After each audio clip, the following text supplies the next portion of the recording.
Ngikubingelele mbukeli ngiphinde ukwamukele kwesimanje kuthela zona indaba ifika ngaso-ke isikhathi uMax umfokamakhanya uphimule obala ngokuthi-ke ufunwa-ke uyena-ke umdidiyeli-ke wamabutho mangabe-ke etholakala-ke eseshonile kuyobe kuyena-ke owenze leso senzo. USiyamyeza-ke uthathe lokho-ke njengokuthi-ke uMax-ke umfokamakhanya usephunyukile noma-ke usephumile-ke ogibeni lokufunwa-ke yiyona-ke laphana-ke uZulu noma-ke amabutho akwaZulu njengoba-ke ekade-ke ekhuluma lezi nkulumo yena-ke uMax-ke umfokamakhanya uyizwele-ke yena-ke uSiyamyeza ebeka ngendlela yakhe-ke laphana-ke ukuthi-ke uMax-ke usephunyuke kanjani ekufunweni-ke uyena-ke uZulu noma-ke amabutho-ke akwaZulu. Bese-ke uya laphana-ke comment section sizwe uvu lokho mbukeli ukuthi ngabe-ke uSiyamyeza uqinisile ngalokhu-ke akushoyo noma-ke ngeke kwenzeke ngendlela-ke achaza ngayo-ke yena-ke uSiyamyeza. Siyabonga. Lensizwa uMax Makhanya isisindile futhi isiphunyukile ngokwamanje. Yazi ambiguous inkulumo. Asiqale la. Uyabona umuntu mangabe ezokulimaza noma ekufuna kabe high and low. Akakwazi ukuveza lo muntu usuke sayingozi ngempela. Ngesimo sokuthi ubaba lapho umdidiyelo wamabutho uhambile waba mhlambe kwisithangami sabe indaba noma waba kuyimedia noma kwavele eshashalazini ukuthi uMax uyadingakala.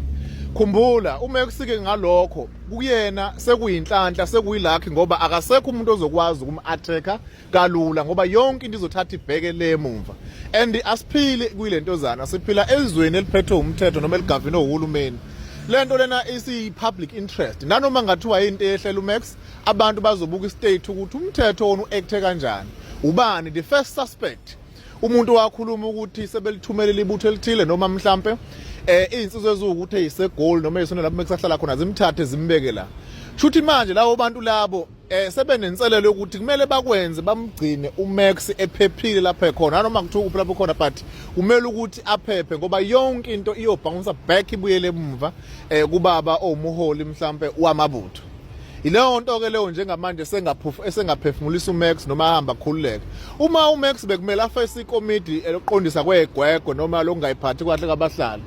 Lento ukuze ibe umkhankaso obuzoba successful bekuzoba yinto mhlambe ekhulunyelwa esithe ngale ngemumva. Sithi siyezwa sekuyazwakala einkundleni zokuxhumana sekuthiwa hayi uMax ube lapha namhlanje yo-account noma bephansi kwesihlahla noma bekwenzakala ukuthi sekuqhamuke sekubuya ifeedback emphakathini ukuthi manje sesiyambona ukuthi hayi cha uthi uyaxolisa konke akakusho ngedlula mithi yamakhosi ukuthi mhlawumbe wakwayigxibha kabi noma wakwaphikisana nesihlalo. But ngalokho kwenzakalayo wonke umuntu evula amehlo kanjena nabanye kubaya nama allegations kuthiwa kuphuma u20,000 nani othola uMax nani akazi kube khona into kanjalo. Ezenje liphethwe umthetho siselo ngoba sigavino uhulumeni. Lento engikhulumayo uma uyiphikise ngama fact ukuthi yini ukumele. Mhlambe sengayidlulela isikhathi emva kwesikhathi ke makukhona umuntu olwana umuntu ozwa ethinteka kabe efunela uMax mhlambe senga-actwa but as for abaholi bethu mhlambe abaholi bendabuko ayikho into esengenzeka lesikhathi samanje bengambiza nje kube yikukhuluma kuxoxe mhlambe ukuthi athi ukwehlisa noma hlehle but okunye cha lokho kokulimazeka kabi nani uthi uzoshawa noma uzothunya uphuthu wathi hayi bafethu asimusana ukudlala ngeke sizikhohlisana.